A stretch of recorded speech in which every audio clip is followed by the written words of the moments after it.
Nós gostaríamos de começar nesta manhã contando parte da história de um homem não tão jovem como algumas pessoas pensam e não tão velho como outras pessoas pensam.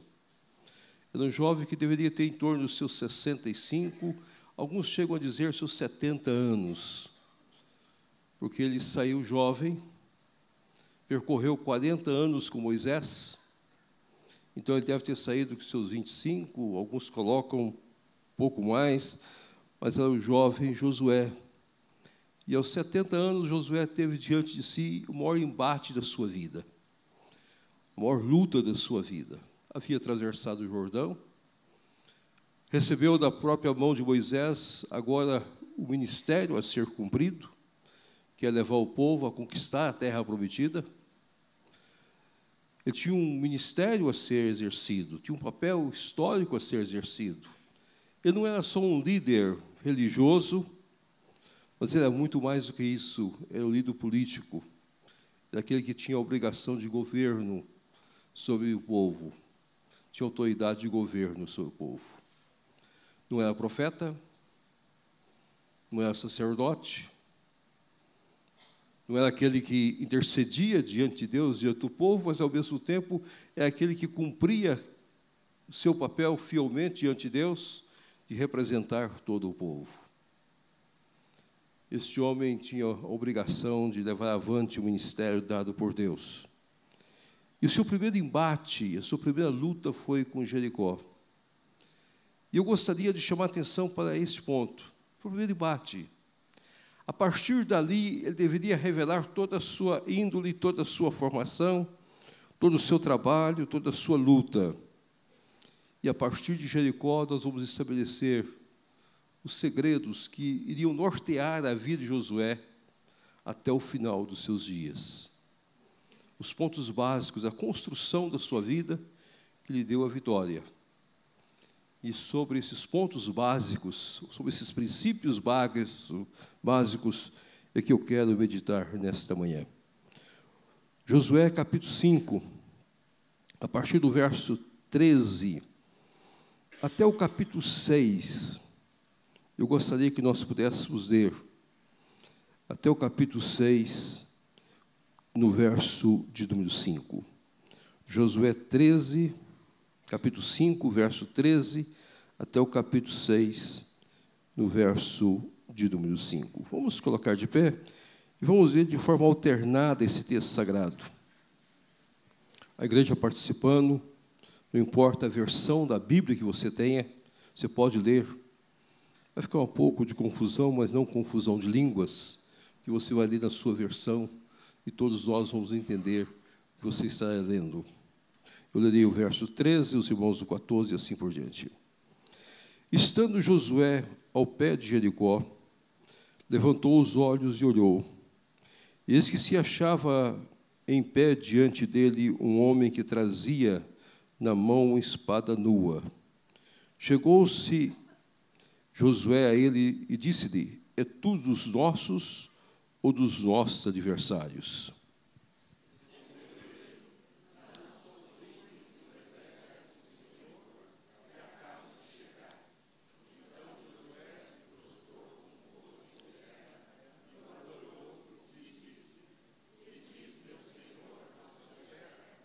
Respondeu o príncipe do exército, Senhor, a Josué: descalça as sandálias dos pés, porque o lugar em que estás é santo.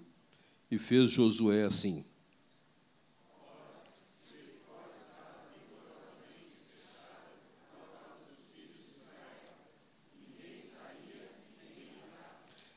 Então disse o Senhor a Josué: olha, entreguei na tua mão Jericó, o seu rei e os seus valentes.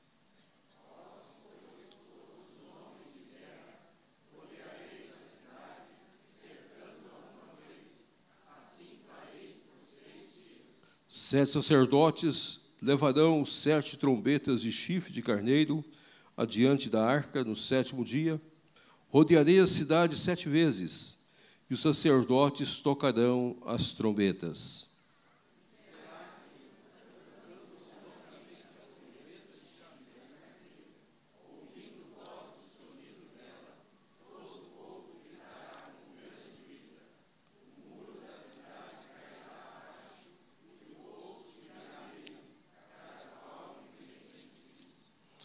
Ó Pai, fala ao nosso coração, fala às nossas vidas. Ministra para nós nesta manhã, de acordo com a Tua graça, de acordo com a Tua misericórdia. Em Teu Filho, ó Pai, explica a nós, e que Teu Espírito Santo possa nos iluminar, para compreendermos a Tua palavra e aplicá-la nas nossas vidas. E em nome do Senhor que oramos. Amém. Amém. Poder sentar, meus amados. Qual o segredo da vitória? Pode parecer difícil nós entendermos. Se nós olharmos a vida de Josué, nós vamos descobrir que foi um homem extremamente vitorioso. Mas quais foram os passos que Josué deu? Como Deus ensinou esse servo dele, como Deus trabalhou na sua vida, como Deus ministrou na sua vida naquela época, o seu grande embate estava diante de si. Passou o Jordão, viu o milagre do Jordão ser aberto, já havia presenciado outros milagres estabelecidos pelo Senhor, mas agora estava diante da sua maior luta, a cidade intransponível aos olhos humanos, de um exército seu que ele possuía, tão pequeno, tão mal preparado. Diante de si estava Jericó. Josué não tinha homens de guerras, homens valentes, prontos para as batalhas, porque todo o povo que havia saído do Egito havia ficado por terra. Ele estava com um grupo jovem com ele. Tinha somente ele e Caleb, que eram mais experientes. Os demais príncipes haviam todos ficado no chão no período da caminhada. O povo havia aprendido a grande lição da dependência exclusiva e total de Deus. Foram 40 anos andando pelo deserto, e esta é a lição principal que Deus queria ensinar para o seu povo nesses 40 anos. Depender exclusivamente de Deus. Tudo vem das mãos de Deus, da graça de Deus. O povo não semeou, o povo não plantou, mas o povo teve o alimento. O povo não cuidou do seu gado, mas o povo teve a sustentação dada por Deus. O povo não teve a oportunidade de negociar, mas eles tinham riquezas, porque Deus havia lhes dado condições de levar parte daquilo que havia tomado os egípcios. Lá estava um povo seguindo. Era a nova geração. Tudo gente nova. Porque a geração do Egito havia toda ficada no deserto prostrada por causa da sua desobediência e da sua insensatez. E por ter muitas vezes murmurado contra Deus. Agora Jericó estava diante dele. Ele teria de enfrentar. O texto sagrado escreve para nós que Josué estava olhando para Jericó quando ele tem a visão.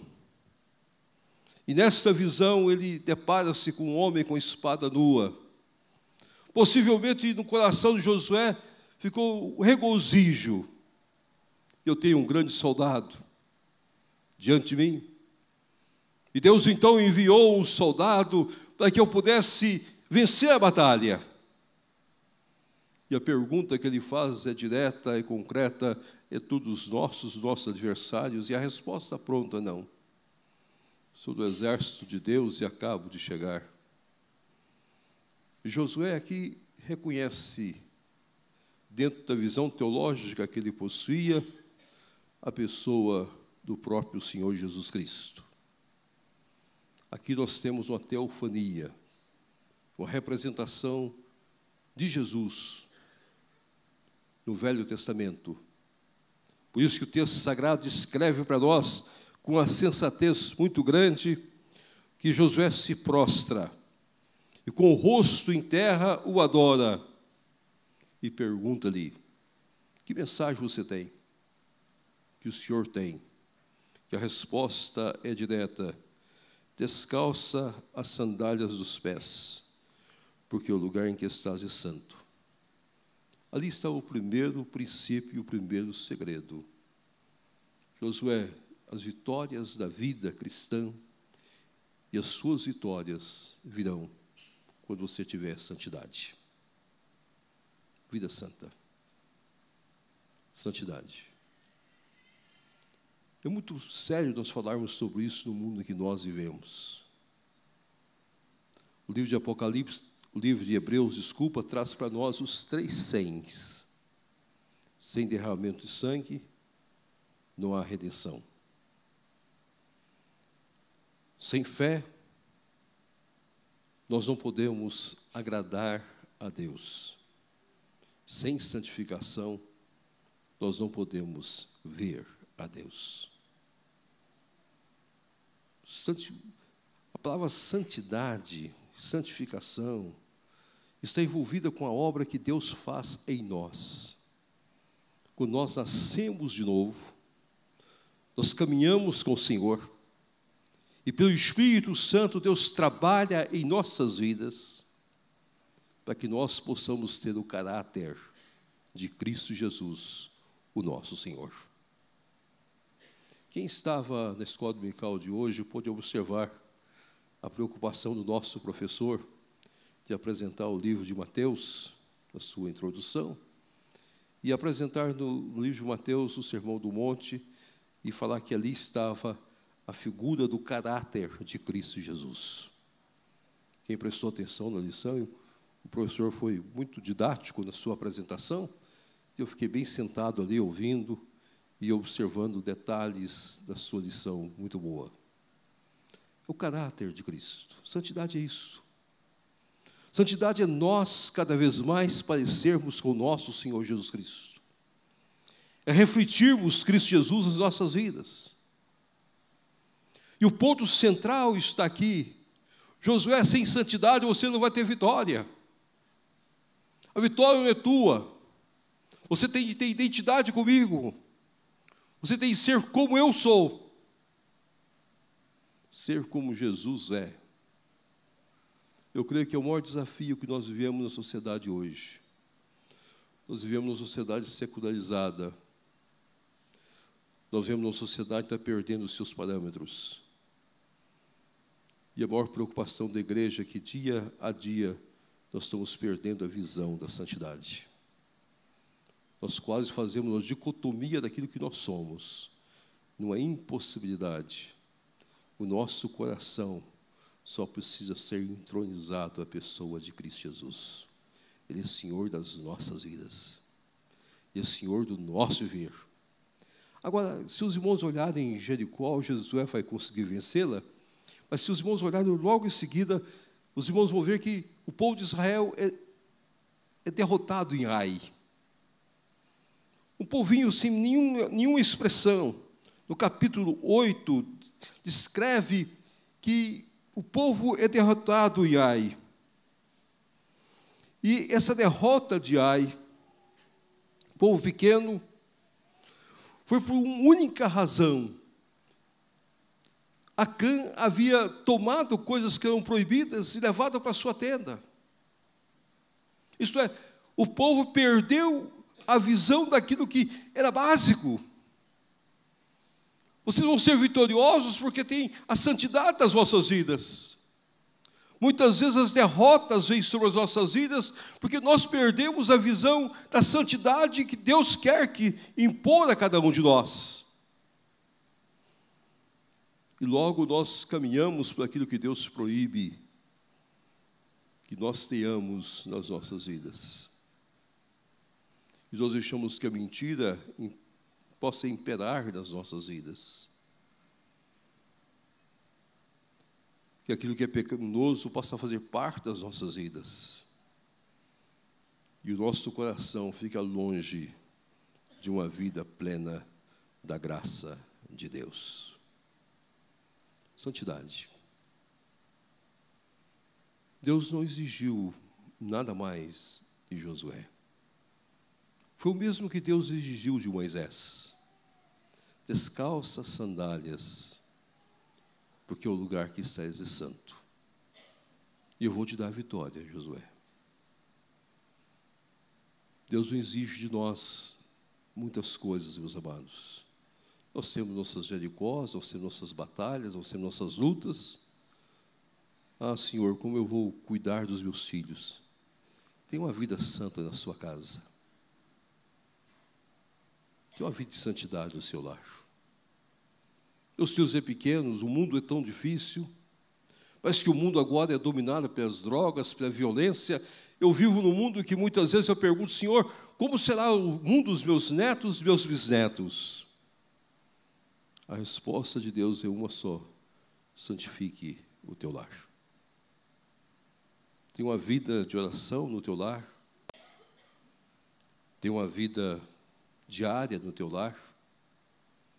E mais do que isso, volte aos princípios de um culto doméstico na sua casa, com leitura da Bíblia, com oração, se for preciso, jejum e vigílias diante de Deus. E creia que Deus é que faz a obra para a glória dele. Santidade. Josué ouviu aquela palavra. Ora, Jericó estava rigorosamente fechada por causa dos filhos de Israel. E ninguém saía e nem entrava. Então o Senhor dirige a Josué dizendo: olha, entreguei na tua mão Jericó, teu rei e teus valentes. Aqui há um ponto muito interessante, o segundo princípio, o segundo segredo da vitória de Josué e nossas vitórias, é que nós já partimos para a batalha, sabemos que nós somos vitoriosos. Nós já partimos sabendo que nós somos vitoriosos. Nós não enfrentamos batalhas pensando que nós vamos ser derrotados. Podemos ter aparentes derrotas aos nossos olhos, mas a vitória pertence a nós. Esse é um ponto muito importante das nossas vidas. Josué já podia olhar e podia dizer: Jericó já está entregue pelo Senhor nas minhas mãos. O Senhor vai me dar essa cidade. Como os grandes reis de Israel iam para a batalha sabendo que Deus é que conduziria todas as coisas. Saiamos à guerra, Senhor. Pode ir? Devemos ir? Não devemos ir? É interessante que a linguagem bíblica de Davi, muitas vezes questionando a Deus: Senhor, devo ir à batalha ou não devo ir à batalha? Todas as vezes que o homem leva uma vida santa diante de Deus, ele vai compreender que Deus dirige os seus passos. E a vitória já está dada. Nós, presbiterianos, não gostamos muito de uma frase. Eu peço licença aos senhores, que são mais presbiterianos do que eu sou, para usar uma frase. Nós precisamos tomar posse das nossas vitórias e tomar posse das nossas bênçãos. Nós muitas vezes temos muito medo de falar disso e deixamos essa linguagem para outros. Mas isso é linguagem nossa. Nós já estamos entrando nas batalhas vitoriosos. Então a igreja precisa ser alegre, feliz. Os nossos missionários vão para Cochabamba, mas Deus tem um projeto e nós vamos ser vitoriosos em Cochabamba. E nós vamos orar. Nós precisamos ver a igreja plantada em Cochabamba.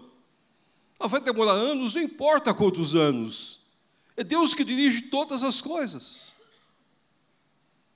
Nós semeamos, não sabemos quando vai ter o fruto, mas é Deus que manda nós semearmos.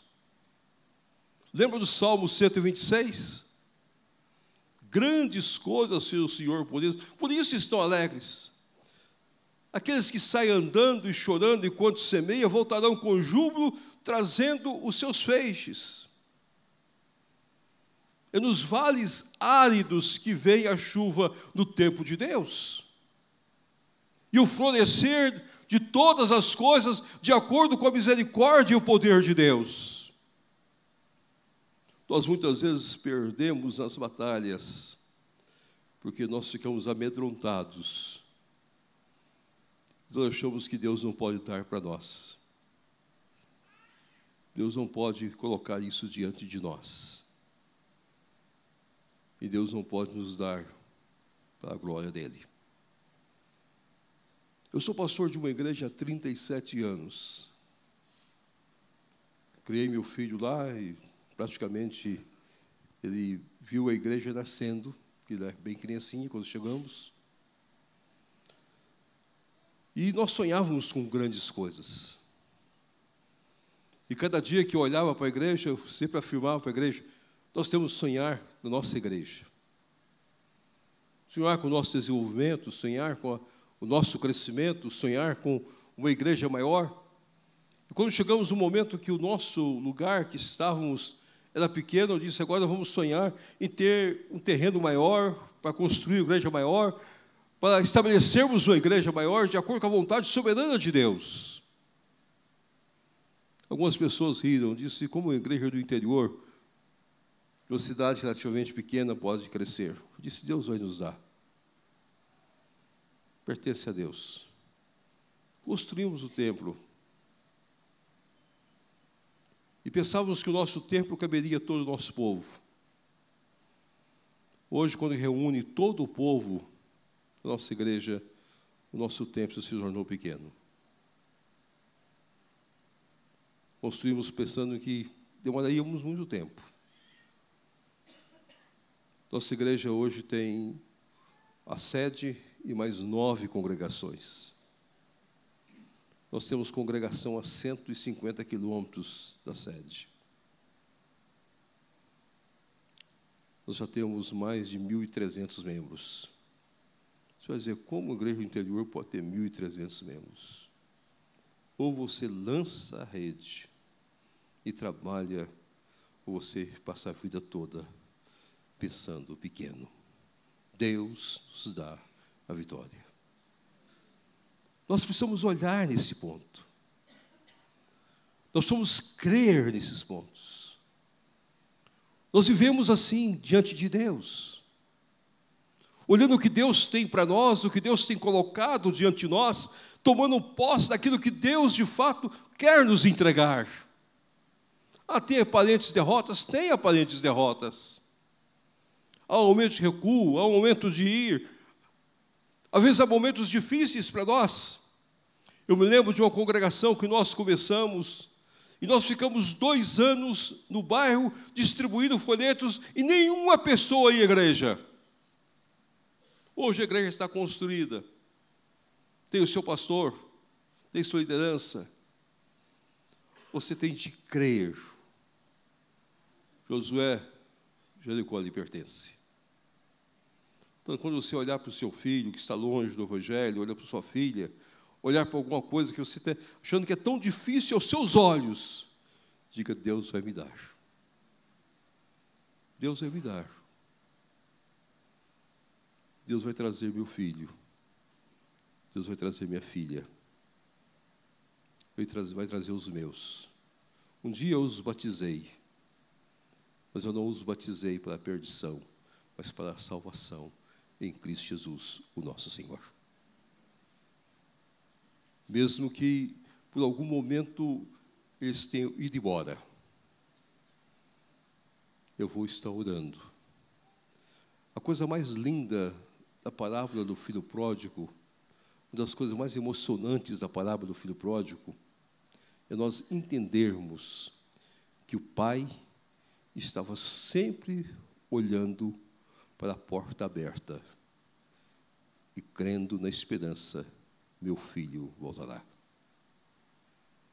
É isso que ilustra as nossas vidas. A igreja não perde. Há momentos que os nossos filhos vão e há momentos que eles voltam. Às vezes os nossos olhos não veem. Eu recebi há poucos dias de profissão de fé um senhor com mais de 90 anos. Foi um dos primeiros batizados quando o evangelho chegou em Patrocínio. E ele me abraçou e disse, pastor, agora cumpra aquela promessa dos meus pais. Deus sabe todas as coisas. Josué, Jericó está diante de você. Eu gostaria que os irmãos olhassem o texto. E o texto continua dizendo: vós todos os homens de guerra rodeareis a cidade, cercando-a uma vez, e assim farei por 6 dias. 7 sacerdotes levarão as 7 trombetas de chifre de carneiro diante da arca, e no 7º dia rodearei a cidade 7 vezes, e os sacerdotes tocarão as trombetas. Meus amados, aqui é um ponto central, que é a obediência que Josué deveria ter para com Deus. A palavra obediência é uma palavra muito grande, ela se aplica a tantas coisas. Mas eu gostaria de olhar a obediência dentro de 2 pontos. O primeiro ponto é a perseverança. Por isso que Deus mandou 6 dias e no 7º dia 7 vezes. Deus poderia ter dado para Jericó no primeiro dia, na primeira caminhada, na primeira hora.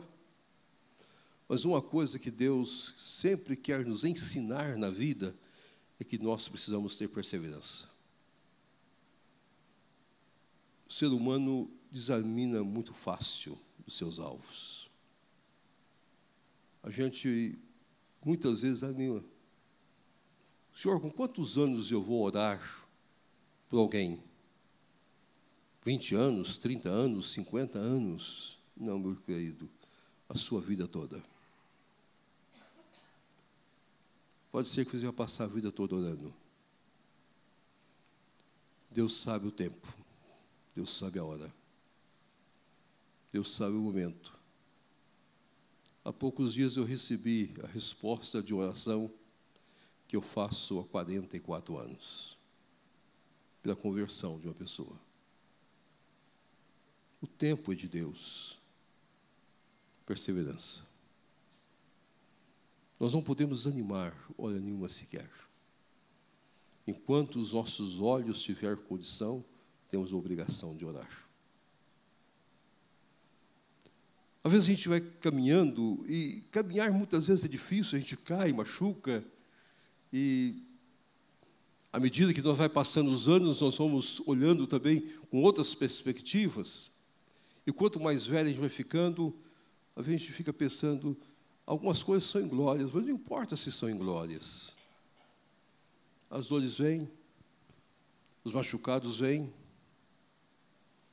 e agora a gente começamos a, de alguns dias para outro, descobrir que eu tenho de andar de uma muleta, que a minha perna não está aguentando o peso, e a gente vai descobrindo algumas coisas novas na vida da gente.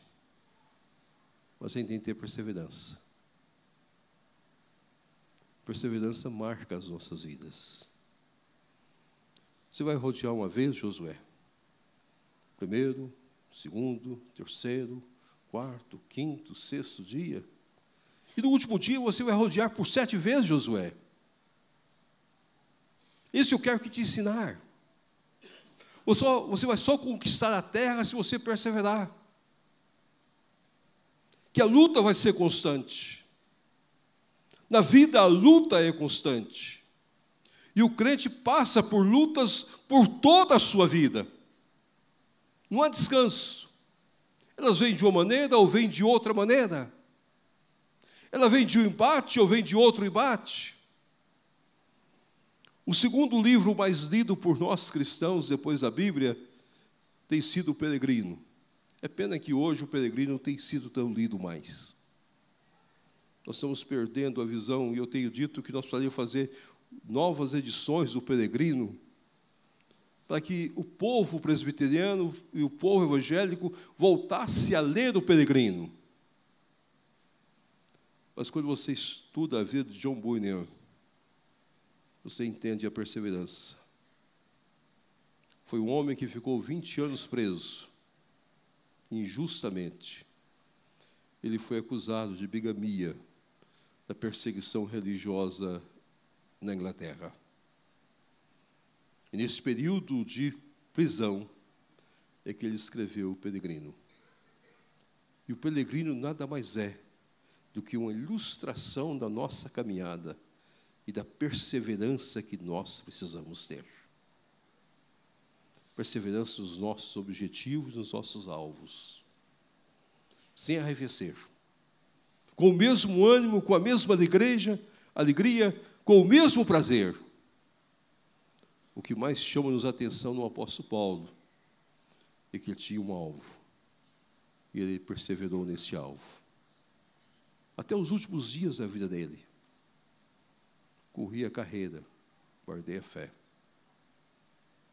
Agora o Senhor pode me levar, porque eu já tenho a promessa da vida eterna. Será que nós muitas vezes não temos animados? Ou será que nós temos chegado diante de Deus, Senhor, não vai dar certo mais? Para que eu vou ficar orando? Para que eu vou ficar clamando? Será que eu não estou importunando a Deus? Será que eu não estou criando alguns problemas para Deus? Porque eu estou falando. Meu querido, não pare. Tenha a sua intimidade com Deus.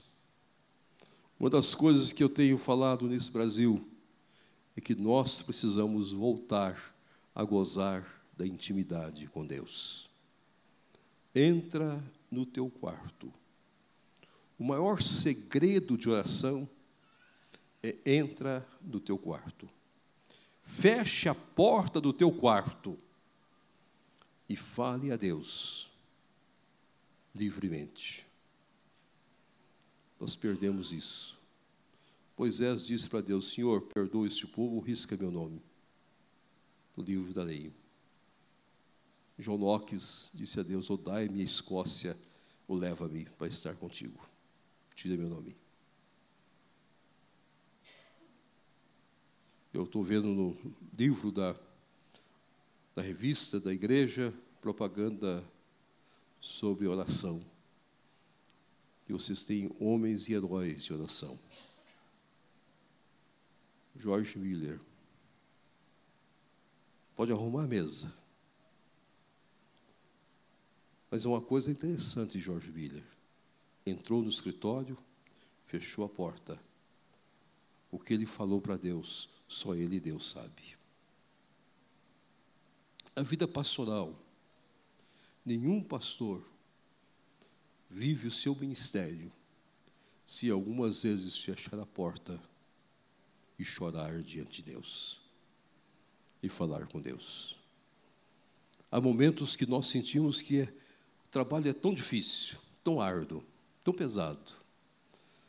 Para que nós continuemos perseverantes, nós precisamos dizer, Senhor, não dá. O Senhor precisa me carregar. O Senhor precisa levantar minha cabeça. O Senhor precisa me mostrar alvos. O Senhor precisa me despertar para continuar o meu ministério, para a glória do Senhor e para o louvor do Senhor. A segunda palavra que eu gostaria de colocar ligada à ideia de obediência é paciência. O maior problema de Abraão foi a impaciência. Por isso que Deus disse para Josué, vai rodear uma vez, 2 vezes, 3 vezes, 4 vezes, 5 vezes, 6 vezes, e depois 7 vezes, no mesmo dia. Você tem que ter paciência. Esperar o tempo. Não há coisa mais difícil que esperar o tempo no tempo de Deus. A gente gostaria que o nosso tempo fosse como o tempo de Deus. Que o nosso tempo fosse contado como se pudéssemos ligar o Kairos com o Cromos. Ligar os 2 tempos, dizer, um tempo tem de andar de acordo com o outro tempo. Mas assim não andam as coisas. É como Jesus disse para Maria, não é chegada a minha hora. Aí Maria olhou para as pessoas e disse, faça o que ele mandar. Faça o que ele mandar. Cumpra o seu ministério. Cumpra a sua vida. Mesmo nas horas mais difíceis, tenha paciência. Por causa da impaciência de Abraão. Eu posso notar essa impaciência, porque, olha bem, os irmãos, Abraão sabendo que ia ter um filho, olhou para sua esposa, ela estava envelhecida. Ela envelheceu.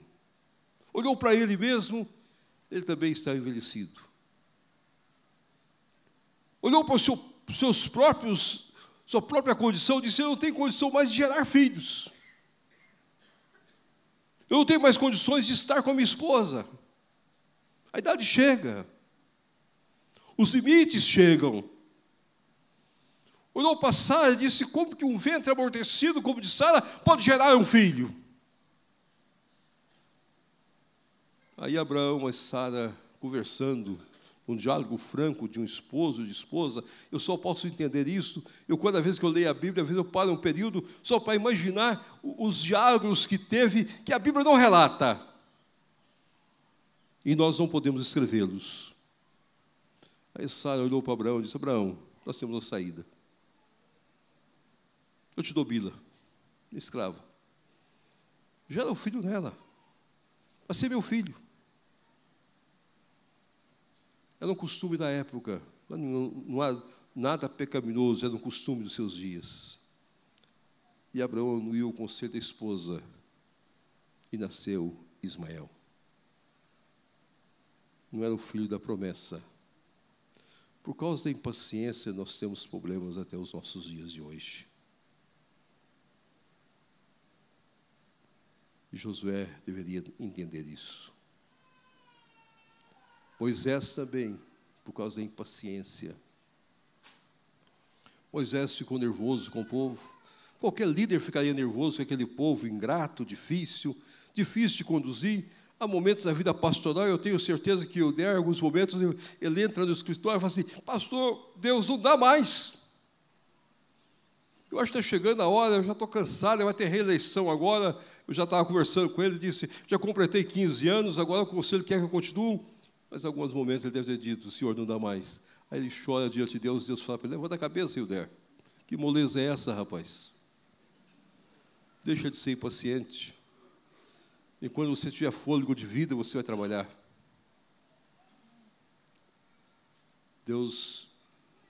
Moisés, quando chegou diante da rocha, ele deveria colocar o cajado e falar a rocha.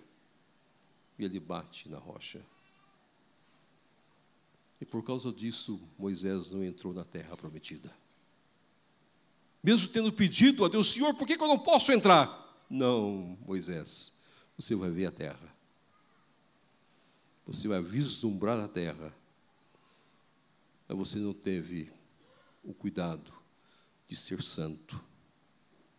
Você feriu a rocha por causa da sua impaciência. Impaciência.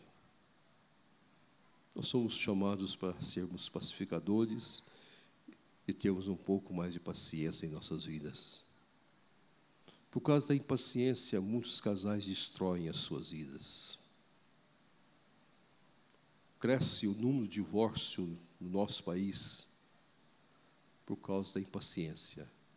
Os casais não aprendem a ter tempo para descobrirem que devem se relacionar adequadamente.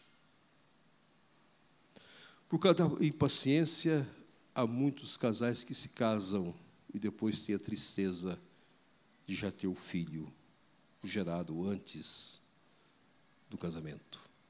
E depois de ficar a vida toda tentando explicar isso para o filho. Por causa da impaciência, nós temos muitas pessoas sofrendo dores, mesmo pedindo perdão. O perdão Deus nos dá pela sua misericórdia, mas as consequências Deus não as tira de nós. Qual foi o segredo de Josué? Jericó foi vencida. Passou por cima de Jericó. Deus a derrubou. Não tinha exército, não tinha armas. Jericó foi vencida. Assim também nós vamos vencendo as nossas Jericós pela vida. No decorrer dos anos, nós vamos vendo as nossas Jericós sendo vencidas dia após dia, pelos nossos sonhos serem cumpridos, de acordo com a graça e misericórdia de Deus. Qual é o segredo? Santidade. Vida santa diante de um Deus santo. Prima a sua vida pela santidade. Ter o caráter de Jesus. Ser como Jesus é. E a visão do Senhor Jesus. Saber que a vitória já pertence ao Senhor. Ele já a deu a nós. Nós somos mais do que vencedores. Quando João entrou na ilha de Patmos, a primeira figura que ele viu da ilha de Patmos, torturado, amargurado, triste, possivelmente João pensando, a igreja está derrotada, eu, possivelmente o último dos apóstolos, estou aqui na ilha de Patmos, nessa situação, torturado.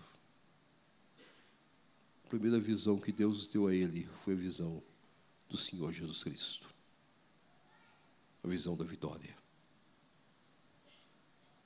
Por isso que Hendricks, ao comentar esse livro de Apocalipse, afirma: nós somos mais do que vencedores em Cristo Jesus, o nosso Senhor. A vitória já está dada.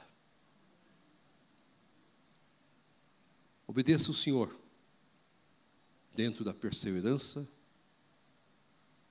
e dentro da paciência, sabendo que o tempo de Deus é o tempo de Deus. Mesmo que o nosso tempo não esteja interligado ou seja o mesmo de Deus, a hora de Deus faz todas as coisas. Viva no tempo, na hora e no momento do Senhor. Entenda que Deus tem o seu tempo para todas as coisas. E aprenda com João. Quando você ficar velho, idoso, cansado, você possa olhar para os seus filhos e dizer: filhinhos, amai-vos uns aos outros, porque esse é o mais sublime de todas as coisas. Que Deus nos abençoe e que nós guardemos a vitória e o segredo da vitória em nosso Senhor Jesus. Amém. Amém.